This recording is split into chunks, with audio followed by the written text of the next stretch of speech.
adalah velocity-nya. Velocity itu apa? Kalau misalkan secara arti, velocity itu kan kecepatan ya, atau perputaran dalam hal ini gitu ya, perputaran uang. Sama dengan P kali T. P ini price, harga, price of goods, dan T ini adalah transaction ya, jadi transaksinya. Nah, ketika dalam teori kuantas uang, F. Fisher menyebutkan V dan T ini dalam kondisi konstan, maka ketika V dan T dalam kondisi konstan, M itu akan sangat berhubungan dengan T gitu ya. M jumlah uang yang beredar itu akan sangat berhubungan dengan price of goods-nya gitu ya. Hubungannya apa? Hubungan positif. Ketika M itu naik, maka P juga akan naik gitu ya. Ketika M turun, maka P juga akan turun gitu. Nanti insya Allah itu akan dijelaskan gitu ya. Seperti itu. Oke, coba mungkin saya akan share screen ya. Sedikit. Bentar ya, saya cari PT-nya dulu.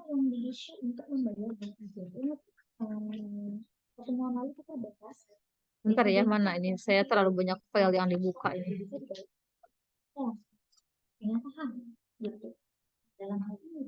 Bentar, saya akan share screen. Udah kelihatan belum? Sudah, Bu. Sudah, Bu. Sudah, Bu. Oke, baik di sini ada uang dan harga dalam jangka panjang. Berarti di sini saya akan menjelaskan terkait uang itu terlebih dahulu ya. Sebagai apa itu uang, kemudian apa sih fungsi dari uang itu sendiri dan yang lainnya. Kemudian ada harga dalam jangka panjang. Bentar, ini layar saya ketutupan zoom-nya, bentar ya. Nah, kalau di sini ditambah satu kolom lagi namanya adalah restatement. Kenapa ada yang namanya restatement? Coba, oke. Nah, uang dan harga dalam jangka panjang di sini apa yang dimaksud dengan uang gitu ya. Kemudian bagaimana teori kuantitas uang yang tadi saya sudah singgung. Kemudian yang ketiga ada yang seigniorage ya, permodaan dan percetakan uang. Kemudian yang keempat ada inflasi atau tingkat bunga. Kemudian yang kelima tingkat bunga nominal dan permintaan terhadap uang, biaya sosial inflasi dan hyperinflasi. Walaupun memang inflasi ini sudah dibahas pada pertemuan sebelumnya ya. Nah, apakah itu uang? Kira-kira kalau misalkan kita dengar kata uang, apa sih yang ada di benak kita? Kira-kira uang itu apa? Coba Amelia. Gimana Amelia?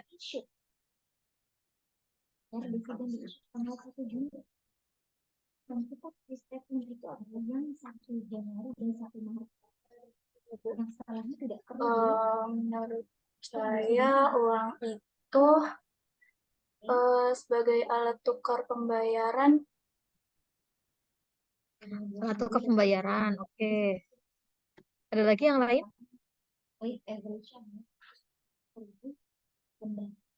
Ada lagi yang lain? Bu, saya izin berpendapat, Bu. Ya, silakan. Menurut saya, uang itu adalah bagian dari properti yang dimana itu sebagai penyimpan kekayaan atau alat timbun kekayaan seseorang. Oke, penemu kekayaan ya. Oke, ada lagi yang lain?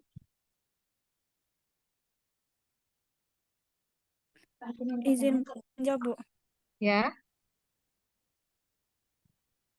Menurut saya, uang adalah suatu medium pertukaran yang secara umum diterima dalam transaksi pembelian dan penjualan barang serta jasa.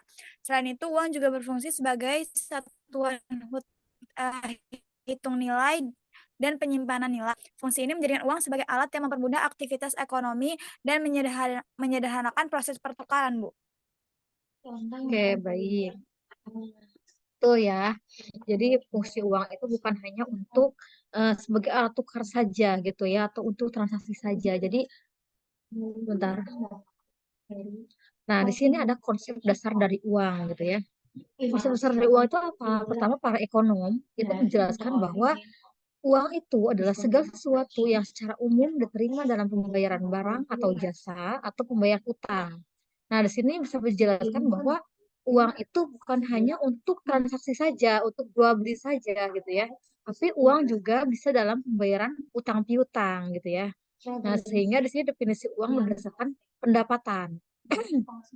Kemudian yang kedua, bagian dari properti yang berfungsi sebagai penyimpan nilai. Tadi saya disinggungnya oleh siapa?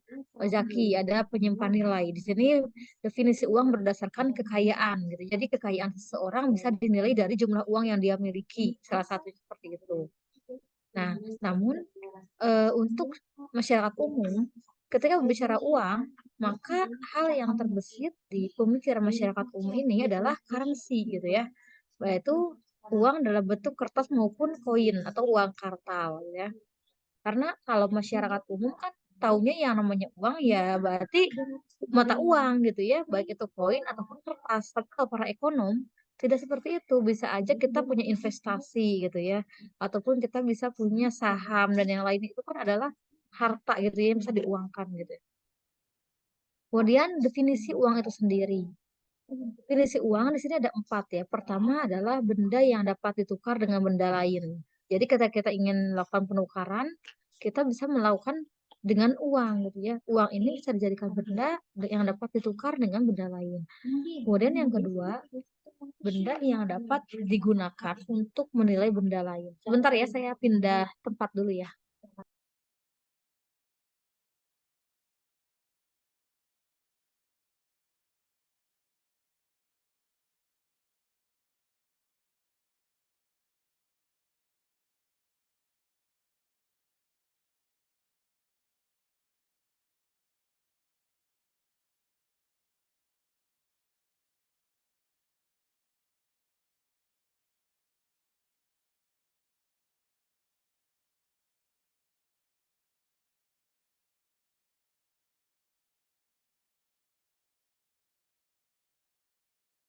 Mohon maaf ya, saya pindah tempat dulu. Nah, kemudian yang kedua adalah benda yang dapat digunakan untuk menilai benda lain. Jadi, untuk menilai sebuah benda itu bisa dinilai dengan uang, gitu juga bisa menjadi ukuran gitu ya. Kemudian yang ketiga, benda yang dapat disimpan, gitu ya. Misalkan kita baik itu kita simpan dalam bentuk uang itu sendiri ataupun kita simpan dalam bentuk seperti tabungan, deposito dan yang lainnya. Kemudian yang keempat, benda yang dapat digunakan untuk membayar utang. Tadi dijelaskan ya bahwa bukan hanya untuk transaksi saja, tapi juga untuk utang pembayar utang piutang. Nah, dari definisi di atas, definisi ini, yang empat, maka kita bisa turunkan fungsi uang itu sendiri. Pertama, tadi definisi uang ini adalah benda yang dapat ditukar dengan benda lain. Berarti di sini menjelaskan bahwa fungsi uang itu adalah sebagai alat tukar atau medium of exchange ya. Alat tukar. Kemudian yang kedua, ketika definisi uang itu adalah benda yang dapat digunakan untuk menilai benda lain, maka di sini uang ini adalah sebagai alat penyimpan nilai gitu ya atau store of value. Yang ketiga, nah benda yang dapat disimpan. Maka karena benda yang dapat disimpan, maka fungsi uang ini adalah satuan hitung atau unit of account. Maaf, jadi kebalik ya kalau misalkan alat penyimpan nilai itu benda yang dapat disimpan. Tapi kalau benda yang dapat digunakan untuk menilai benda lain itu satuan hitung atau unit of account gitu ya. Kemudian yang keempat, benda yang dapat digunakan untuk membayar utang. Maka di sini fungsi dari uang ini adalah ukuran pembayaran yang tertunda atau standard for deferred payment. Nah, kemudian sejarah uang itu sendiri, pertama pada awalnya orang melakukan transaksi barang dengan jasa dengan cara barter. Nah, awalnya belum ketika belum ada uang, maka orang ini bertransaksi dengan pertukaran barang dengan barang, gitu ya. Karena belum adanya mata uang yang bisa digunakan sebagai alat pembayaran, gitu ya. Namun cara barter ini kemudian ditinggalkan. Karena apa? Karena dengan barter ini semakin sulit orang menemukan orang yang mau diajak untuk bertukar gitu ya. Misalnya orang mau membutuhkan beras, maka dia harus mencari terlebih dahulu siapa orang yang mau menjual berasnya dan dibarter dengan barang yang dia miliki gitu ya. Kemudian jenis barang yang dipertukarkan juga akan semakin beragam gitu sehingga barter ini dirasakan tidak efisien sehingga tinggalkan gitu ya. Kemudian cara barter ini diganti dengan penggunaan alat bertukar. Di sini setelah barter ini ditinggalkan, ada sebuah alat yang digunakan untuk alat bertukar gitu ya. Namun hal ini pun sama. lama-lama tinggalkan. Karena apa? Karena tidak ada ukuran yang pasti, tidak tahan lama gitu, dan banyak kendala lainnya gitu ya dengan adanya barang yang eh, tidak berbentuk uang gitu ya. Akhirnya karena ditinggalkan, maka beralih pada alat tukar gitu ya. Ada sebuah benda yang dijadikan alat tukar yaitu uang. Nah, alat tukar ini yaitu ada dari perunggu, dari perak, dari emas gitu ya. Nah, namun ketika menggunakan perunggu, perak, dan emas, kondisi ini juga tidak menjadi baik pada saat transaksi yang dalam jumlah besar. Misalnya, kalau misalkan alat tukar ini masih menggunakan koin emas, perak, perunggu, misalkan Ririn mau jual beli rumah. Kalau rumah kan jumlahnya besar ya, nilainya besar. Apa mungkin bawa koin yang segitu banyak gitu ya? Apa mungkin dengan koin yang misalkan berapa karung gitu ya? Nah, itu kan tidak efisien gitu ya. Nah, sehingga di sini juga sama. Ada uang yang kertas gitu ya. Nah, inefisiensi dalam sistem barter terdapat 4 hal utama terkait dengan efisiensi ekonomi dalam barter. Pertama, pembeli dan penjual harus menghabiskan waktu dan upaya mencari mitra dagang, yaitu biaya transaksi, gitu ya. Sehingga kita kalau misalkan ingin menukar barang dengan yang lain, kita harus sebagai baik penjual atau pembeli harus effortnya lebih tinggi gitu ya untuk mencari mitra dagang. Kemudian yang kedua, setiap barang yang memiliki banyak harga atau nilai itu tergantung dari penilaian subjektif dari pembeli ataupun penjual. Karena apa? Karena yaitu seperti yang tadi saya jelaskan, karena tidak adanya ukuran terhadap nilai barang tersebut gitu ya. Kemudian yang ketiga, minimnya standarisasi. Nah, ini juga sama, tidak ada standarnya. Dan yang keempat, sulit digunakan sebagai akumulasi kekayaan. Kalau uang kan sebagai unit of account, dia lebih mudah untuk mengakumulasikan kekayaan dari seseorang ataupun individu gitu ya. Tapi kalau misalkan dengan barter itu sangat sulit gitu ya, karena subjektif. Nah, kemudian ini tadi saya jelaskan ya fungsi uang di sini ada fungsi secara khusus dan fungsi secara umum. Kalau secara khususnya tadi sudah dijelaskan pertama sebagai alat tukar, medium of exchange, kemudian alat penyimpan nilai, store of value, kemudian satuan hitung, unit of account, kemudian ukar pembayaran yang tertunda gitu ya, untuk membayar utang piutang. Kemudian untuk pembayaran ya, tadi belum dijelaskan untuk alat pembayaran atau mean of exchange dan alat ukuran umum dalam menilai sesuatu gitu ya. Adapun fungsi umumnya pertama adalah aset yang liquid gitu ya. Uang ini sangat liquid karena apa? Karena sangat mudah untuk orang menggunakannya gitu ya. Berbeda dengan aset yang tidak liquid. Contohnya apa coba aset yang tidak liquid?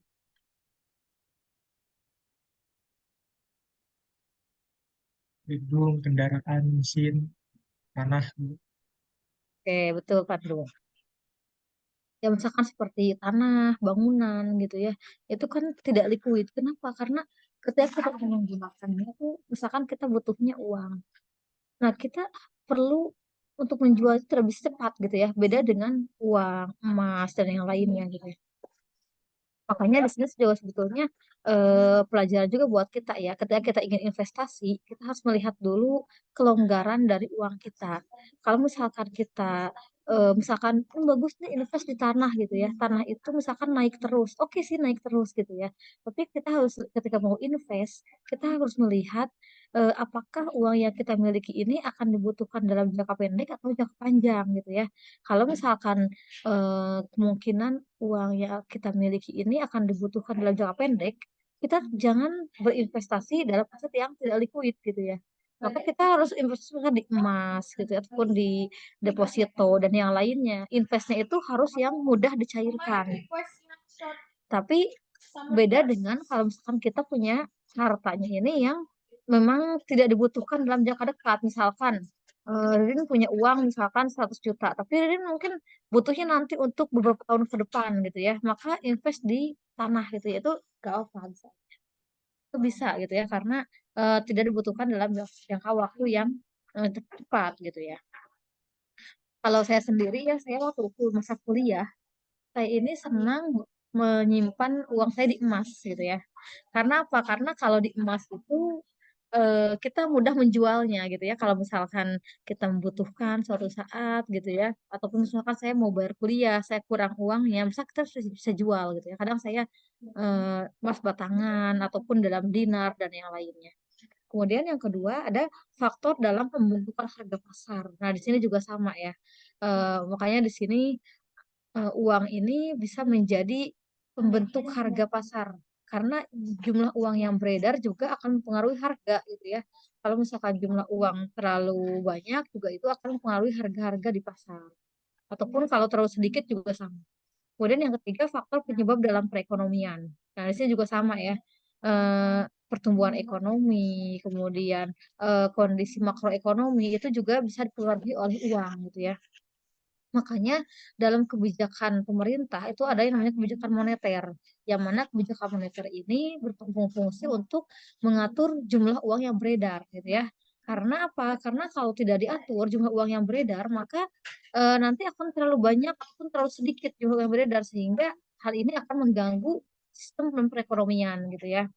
Bahkan bukan hanya kebijakan moneter ya, untuk mengatur jumlah uang yang beredar, ini juga bisa juga digunakan kebijakan fiskal gitu ya. Tapi hanya bedanya dalam instrumennya.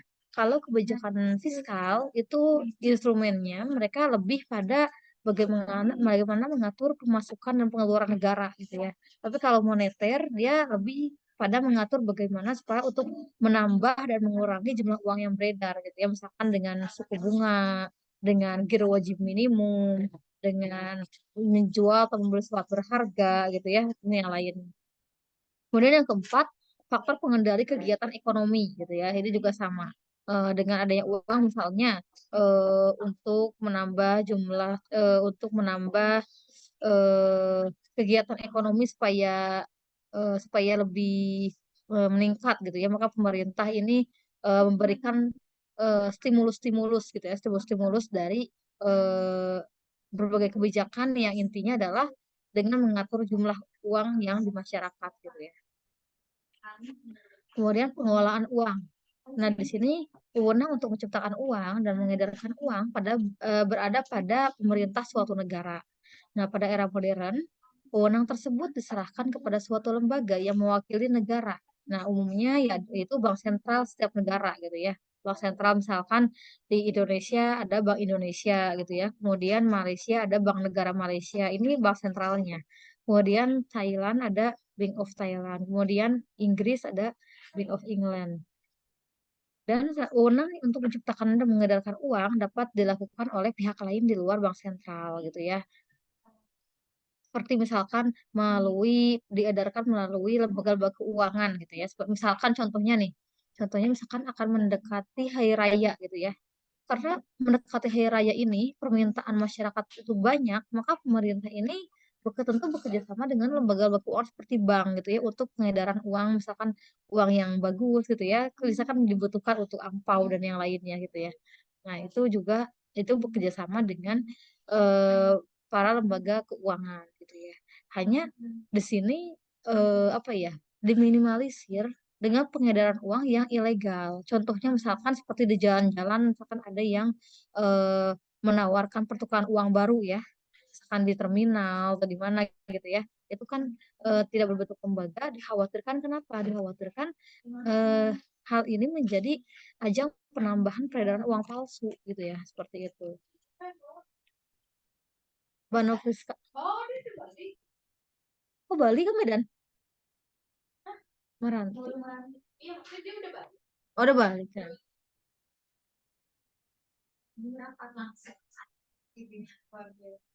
Oke, lanjut.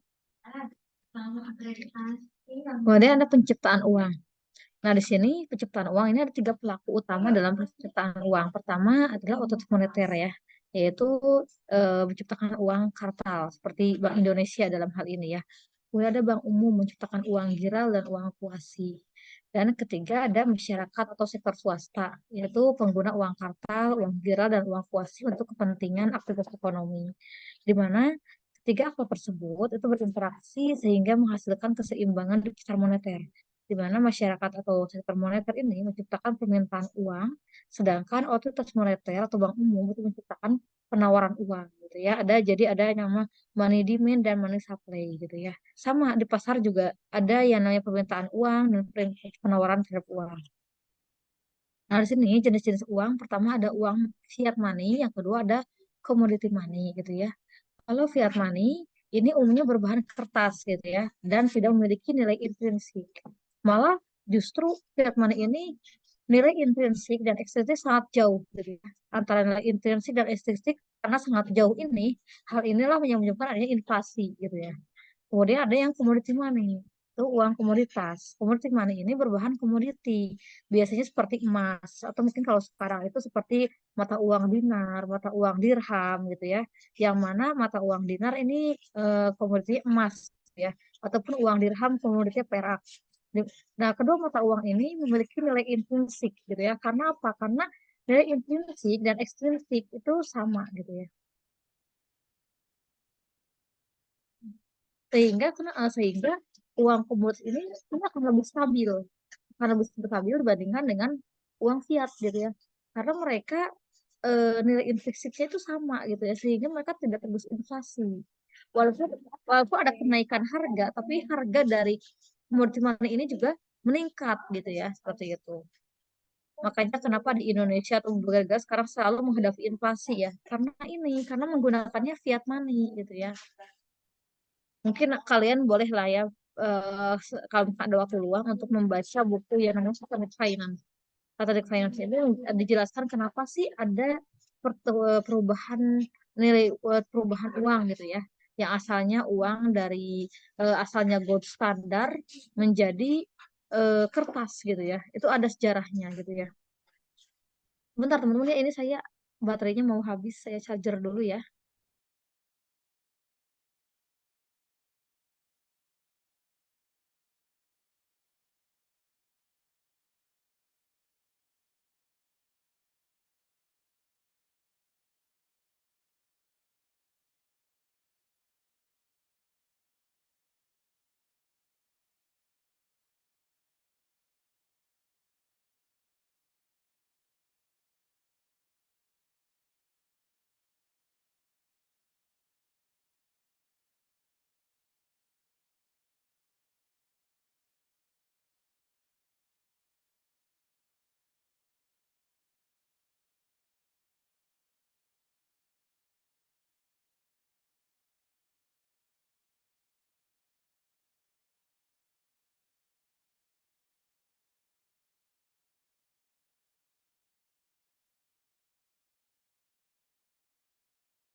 Oke, lanjut ya. Ini mahasiswa Bu Hera bukan ya? Iya, Oke. Masya Allah. Mbak Hera nanya soalnya.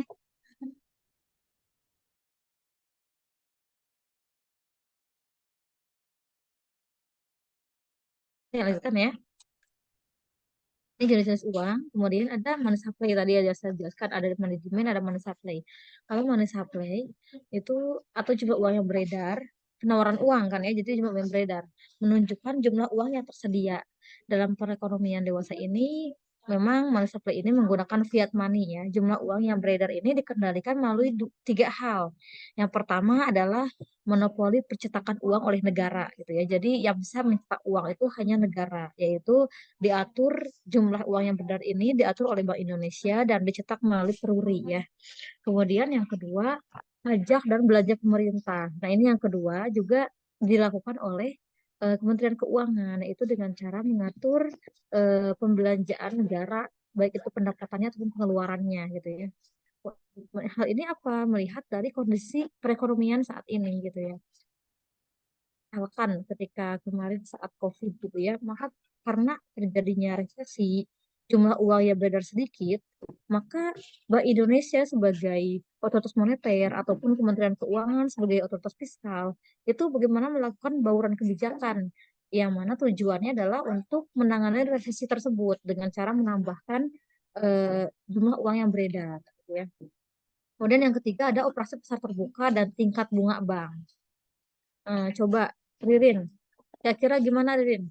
Kebijakan yang dilakukan oleh Bank Indonesia ataupun Kementerian Keuangan dalam upaya menambah jumlah uang yang beredar saat COVID.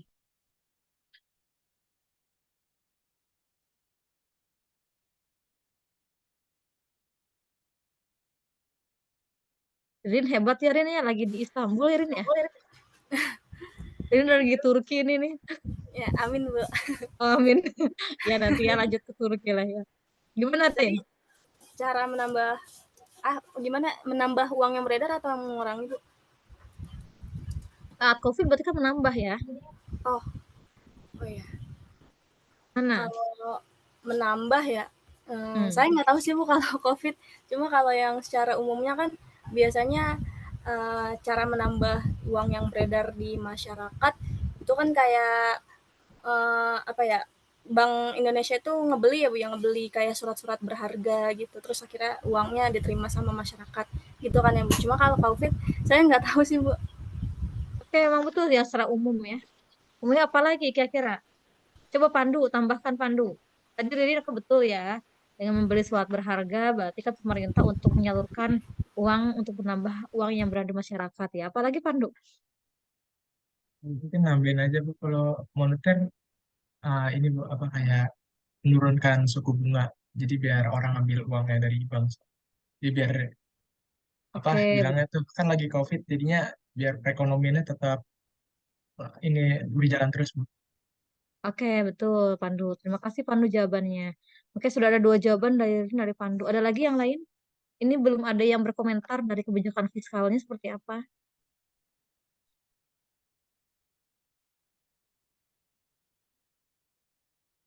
Coba Jennifer Angelia Putri, mana? Kira-kira Maaf gimana? putus-putus. Putus. Oke.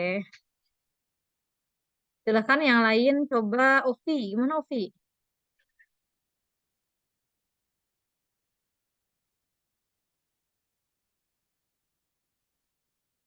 Kira-kira misalkan pajak contohnya.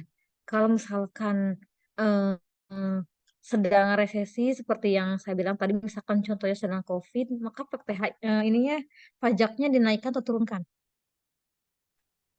Diturunin Bu. Diturunkan Bu. Oke, betul. Ada lagi yang lain selain tiga hal tadi contohnya?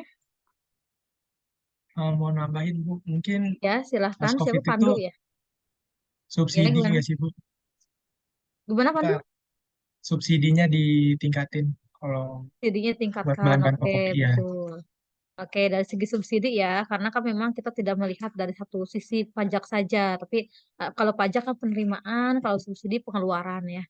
Kemudian bagaimana dengan giro wajib minimum?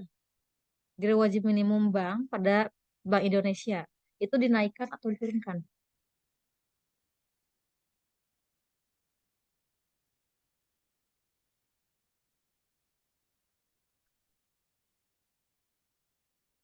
Harusnya diturunkan bukan Bu?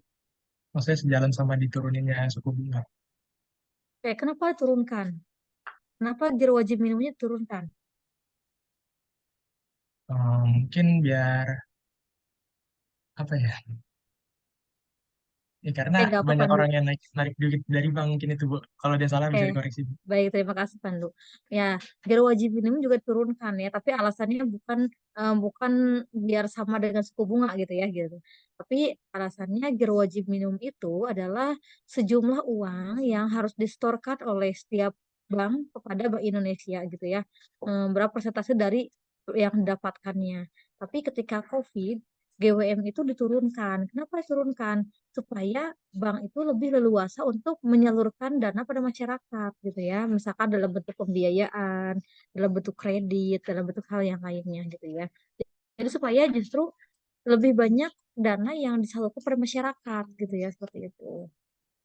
Nah, tadi dijelaskan ya bahwa jumlah uang yang beredar ini pertama ada monopoli percetakan uang oleh negara, yaitu oleh otoritas moneter, yaitu Bank Indonesia, kemudian ada pajak dan belanja pemerintah, dan ada operasi pasar terbuka, yaitu OPT ini kan dengan jual beli surat berharga gitu ya. Kemudian ada juga tingkat bunga bank. Yang mana hal ini adalah dikontrol atas jumlah uang yang beredar yang disebut dengan kebijakan moneter gitu ya. Nah, kemudian ada teori kuantitas uang.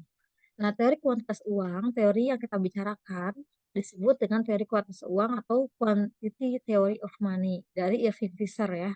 Di mana teori ini menyebutkan bahwa bagaimana uang ini mempengaruhi ekonomi dalam jangka panjang. Nah, tadi sudah saya singgung di awal ya bahwa Irving Fisher ini eh, ada persamaan kuantitasnya M kali V sama dengan P kali T gitu ya. Orang memegang uang untuk membeli barang dan jasa. Semakin banyaknya uang yang dibutuhkan untuk transaksi, maka akan semakin banyak uang yang dipegang oleh masyarakat gitu ya. Maka kita bagaimana Bank Indonesia ini mengatur jumlah uang yang beredar tersebut gitu ya. M itu jumlah uang yang beredar dikali dengan V velocity-nya atau perputaran uangnya sama dengan P kali T, price kali transaksi gitu ya. Nah, dari sini misalkan contohnya anggap saja ada 1.000 ekor ayam terjual dalam setahun dengan harga 30.000 per ekornya. Maka T sama dengan 1.000 ekor ayam sedangkan P-nya itu adalah 30.000 kan. Maka P kali T itu kan tadi sama dengan M kali V gitu ya. P kali T dia 30.000 berarti uh, jumlah uang yang berada dalam rekening adalah 10 juta gitu ya. Maka V sama dengan P kali T bagi dengan M. Pindah ruas M-nya ke samping ya. Berarti velocity-nya sama dengan 30 juta dibagi dengan 10 juta. Maka hasilnya adalah 3 kali per tahun gitu ya. Itu perputaran uangnya gitu ya. Sebenarnya kalau dalam Irving Fisher itu sendiri, V dan T ini dianggap konstan gitu ya, sehingga dia beranggapan bahwa M ini kalau misalkan V dan T dianggap konstan karena ada anggapan asumsinya full employment, maka M ini akan sangat berhubungan dengan P atau price of goods gitu ya. Maka ketika jumlah uang yang beredar ini naik, maka P juga akan naik.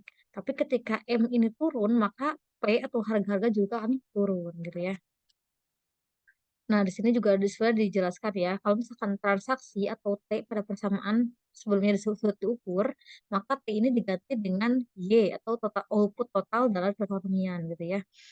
Karena Y merupakan pendapatan total, maka V dalam persamaan kuantitas versi ini diganti dengan perputaran pendapatan uang yang menyatakan berapa kali uang masuk ke dalam pendapatan seseorang dalam periode tertentu gitu ya. Maka eh, jika Y menyatakan jumlah output dan P menyatakan harga per unit, maka nilai uang dari outputnya itu adalah P kali Y gitu ya. Dimana Y ini adalah PDB real, P ini adalah deflator PDB, dan P kali Y ini PDB nominal gitu ya.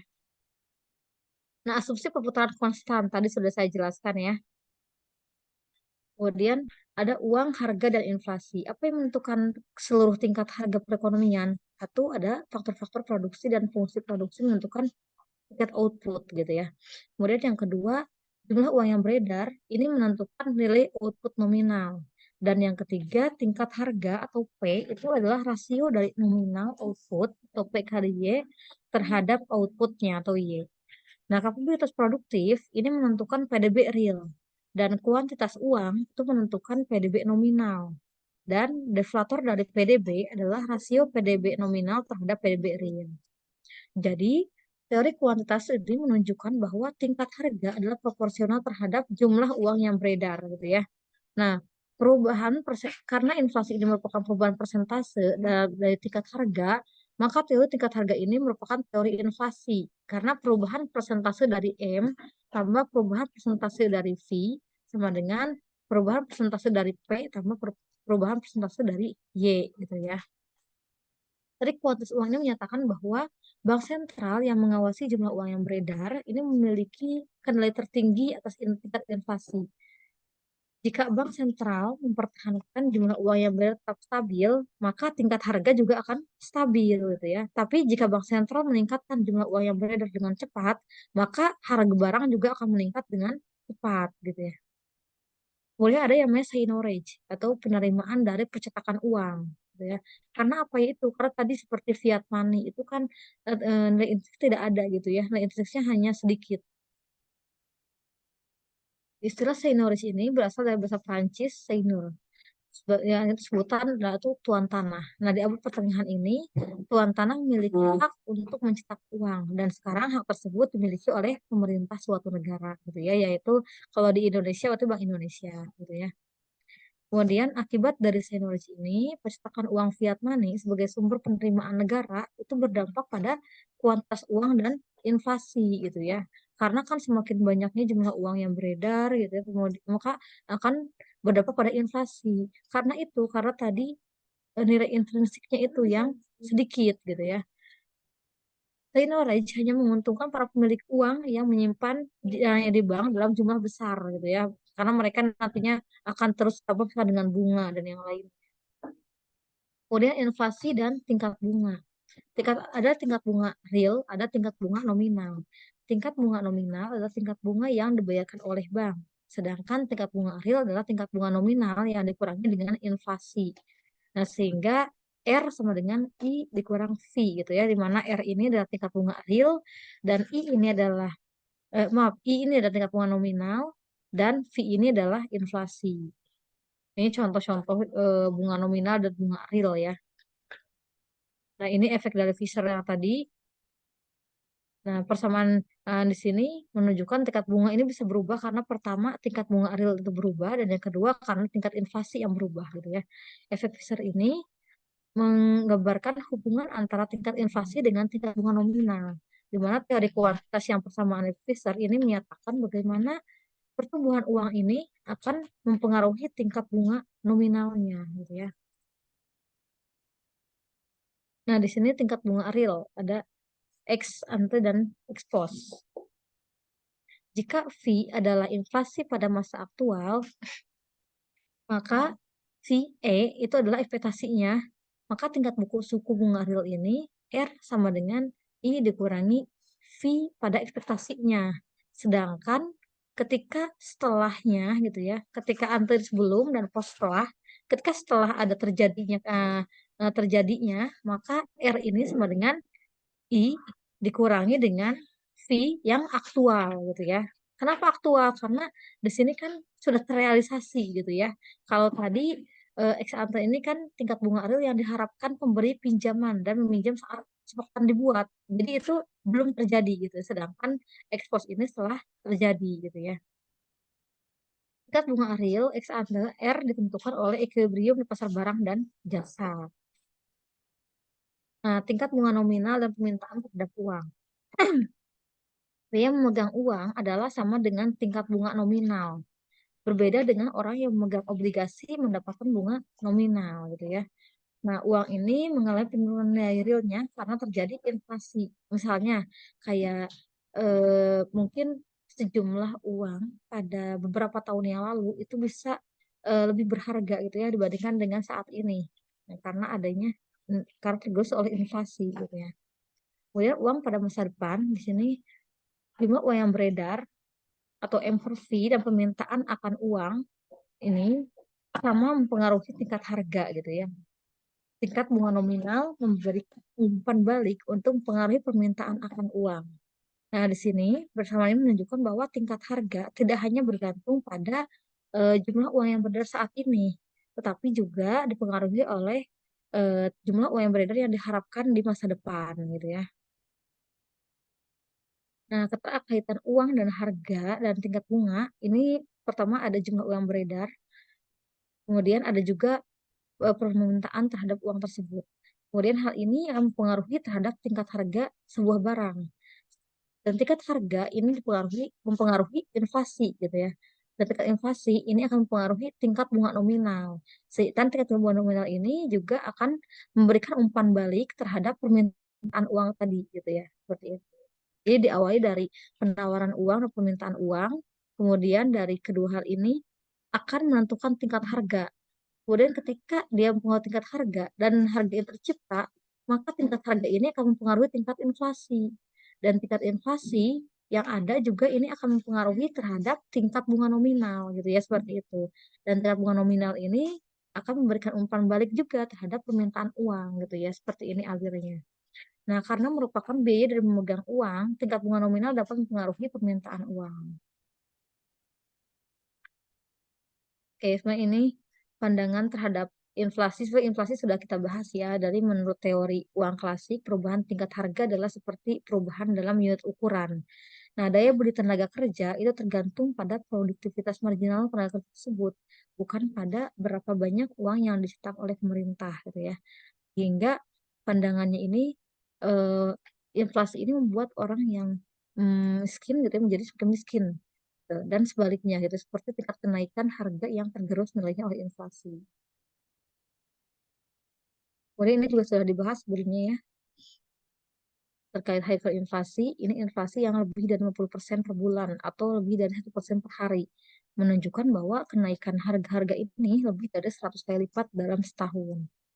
Ini contohnya gitu ya, pada tahun dulu ya 1966 Indonesia juga pernah ada krisis ataupun inflasi yang sangat tinggi ya. Nah, apa sih penyebabnya gitu ya? Penyebabnya ini hyperinflasi terkait dengan pertambahan jumlah uang yang beredar yang berlebihan, yakni ketika bank sentral mencetak uang dalam jumlah yang cukup besar gitu ya. Makanya tadi kenapa ada hubungan antara uang dengan inflasi gitu ya. Karena hubungannya salah satunya adalah dari jumlah uang yang beredar yang akan mempengaruhi tingkat harga dan tingkat harga ini akan mempengaruhi inflasi gitu ya.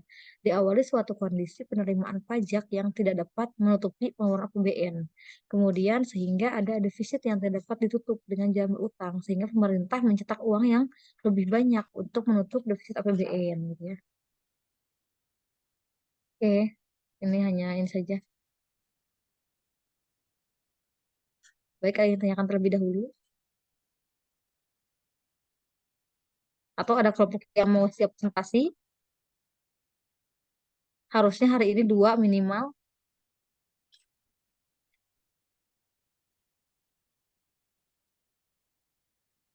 Ovi, kelompoknya ada presentasi belum, Ovi? Belum, Bu. Udah siap belum untuk dipresentasikan?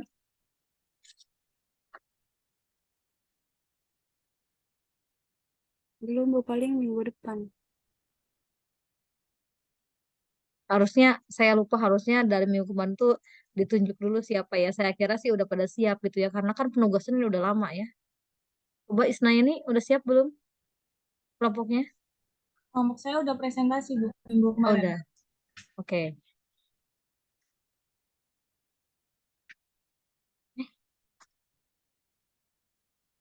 Oke, ada yang tanyakan terlebih dahulu? Atau cukup? Bu, saya mau nanya sedikit, Bu. Mungkin tadi terkait fungsi uang yang udah Ibu paparkan di PPT. Ya, gimana? Suara saya terdengar nggak, Bu, sebelumnya? Ya, ya terdengar. Ya, tadi kalau Ibu paparkan tadi, uang itu bisa digunakan untuk alat penyimpan nilai, store of value. Nah, kalau semisal nih, Bu, kalau tadi kan Ibu menyimpan uang Ibu tukar dengan emas ya. Jadi Ibu lebih baik beli emas untuk menyimpan uang ya, Bu. Cuman kalau orang-orang zaman dulu, mungkin kalau misalkan ada beberapa orang yang mau nyimpan uang nih, Bu, tapi dia nyimpan uang dalam jumlah yang banyak. Habis itu uang ini tuh disimpan lupa lupa nyimpennya di mana, Bu. Tapi nanti yang ketemu tuh anak cucu atau bahkan generasi keberapa yang nemu uang itu. Nah, otomatis kan nilai uangnya sudah kecil ya, Bu. Itu solusinya gimana, Bu? Apa bisa misalkan saya menyimpan 100.000, mungkin dengan jumlah uang 100.000 sekarang yang saya simpan banyak, di masa yang akan datang nilainya akan berkurang kan? Tapi kalau anak cucu atau bahkan cicit saya ketemu gitu, mungkin uang itu udah nggak gitu berlaku. Kira-kira Nggak kalau bernilai misalkan ya. iya udah nggak bernilai. Kalau misalkan ditukar ke Bank Indonesia itu dinilainya gimana, Bu? Apakah akan dinilai setara setara dengan uang 100.000 pada zaman yang akan datang atau gimana ya, Bu? Ya, baik. Kira-kira Ya, terima kasih Jeff pertanyaannya. ya, Bu. Ya. Nah, tadi sudah saya jelaskan bahwa di sini karena uang yang digunakan adalah fiat money ya. Ya, di mana fiat money ini real intrinsicnya ini ada say knowledge di situ gitu ya. Ketika menggunakan fiat money, coba sebentar saya akan ini. di mana fiat money ini tidak memiliki nilai intrinsik ya, yang saya jelaskan, sehingga dia ini akan tergerus inflasi gitu. Berbeda makanya tadi saya sebutkan bahwa kalau misalkan saya pribadi, saya lebih senang menyimpan dalam yang mata uang ataupun bahan ataupun benda yang stabil gitu ya, seperti emas itu kan sampai walaupun misalkan gitu ya saya simpan emas tersebut gitu ya, kemudian ketemu oleh anak atau cucu saya gitu ya, nanti emas itu ketika dijual itu akan seharga emas yang saat saya simpan gitu ya. Karena apa? Karena emas itu adalah commodity money. Emas itu adalah eh, Lagi mata jemput uang sekolah. yang memiliki nilai intrinsik, berbeda dengan fiat money gitu ya. Seperti Oh iya, terus itu aja. Adapun gimana untuk kalau rusak gitu ya, misalkan ke Bank Indonesia bisa aja ditukar ke Bank Indonesia, tapi sebetulnya tidak semua uang rusak itu bisa ditukar ke Bank Indonesia gitu ya.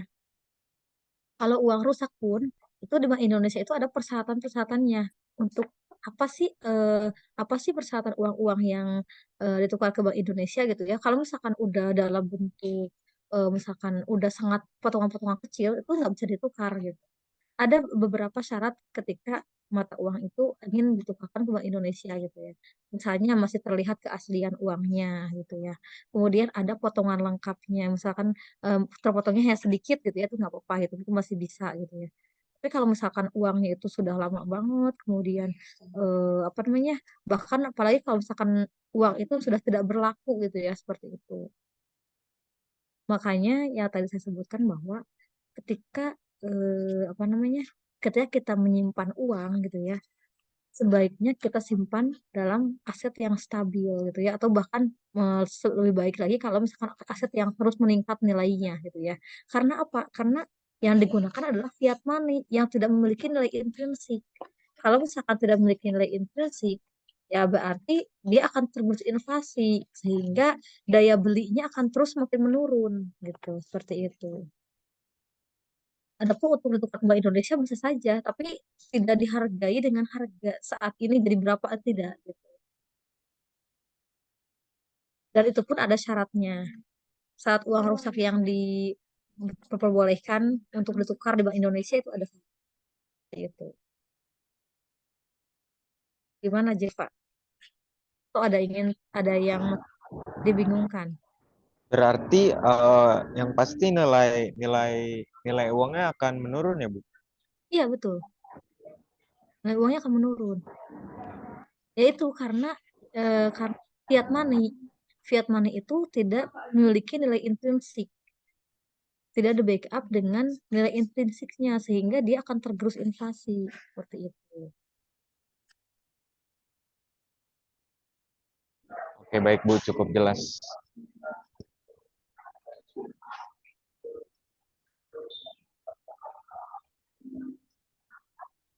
Mungkin solusinya jangan simpan uang ya, Bu. Lebih baik ditukar beli tanah atau beli emas ya, Bu ya. Yang Iya, nilainya akan terus bertambah. ya. Atau kalaupun misalkan uangnya rusak gitu ya, ingin tukar ke Bank Indonesia itu bisa saja uang rusak itu ditukar ke Bank Indonesia. Tapi ada syarat-syaratnya, misalnya belum menjadi benar-benar potongan kecil gitu ya, tapi misalkan baru 2/3 itu bisa diterima oleh Bank Indonesia untuk ditukar.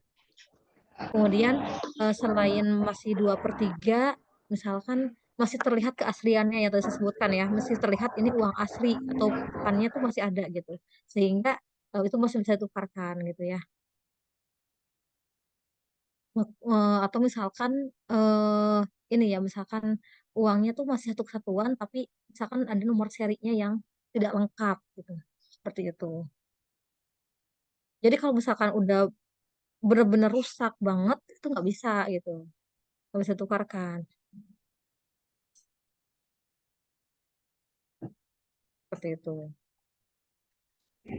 Tapi kemarin Bu, ada satu kasus di mana ada pedagang gitu ya Bu ya.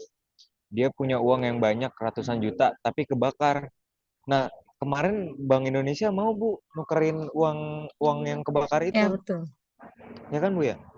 Ya, ya saya juga dengar, saya juga lihat berita tersebut gitu ya. Itu karena kebijakan dari Bank Indonesia sendiri ya. Kalau misalkan kita sendiri, ya misalkan kita punya uang rusak gitu ya, kemudian kita tukarkan tuh ada beberapa syarat yang harus dipenuhi gitu ya. Tapi kalau hal itu adalah kebijakan dari Bank Indonesia sendiri. Dulu pernah ya ada seorang pedagang yang dia uangnya disimpan lama, jadi pada hancur oleh rayap ya. Ada juga seperti itu ya, yang hancur oleh rayap gitu sampai ini. Tapi akhirnya diganti oleh Bank Indonesia karena memang ada buktinya gitu ya, ada bukti dari eh, penyimpanan uang tersebut gitu ya.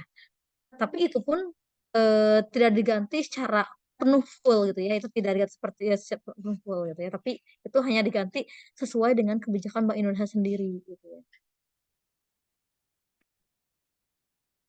Tapi kalau misalkan untuk kita nih perorangan gitu ya, kemudian kita menukar uang yang rusak udah ini dan jumlahnya tidak banyak gitu ya, jumlahnya sedikit, itu tidak seperti itu.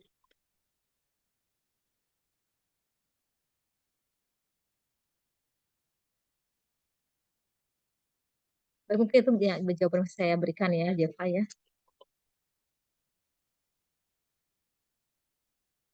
Ada yang bertanya?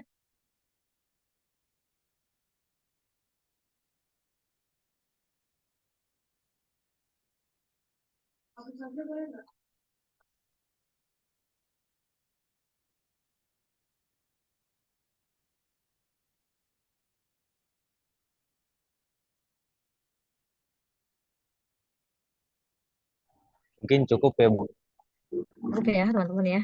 Baik, terima kasih banyak untuk teman-teman yang sudah hadir pada siang hari ini. Terima kasih juga untuk tim yang kelompok 1 yang sudah presentasi dan untuk teman-teman yang sudah bertanya dan memberikan pendapatnya. Saya akhiri perkuliahan pada siang hari ini. Assalamualaikum warahmatullahi wabarakatuh. Selamat siang semuanya. Waalaikumsalam. Waalaikumsalam Terima kasih warahmatullahi Bu. wabarakatuh. Selamat siang, Bu. Terima kasih.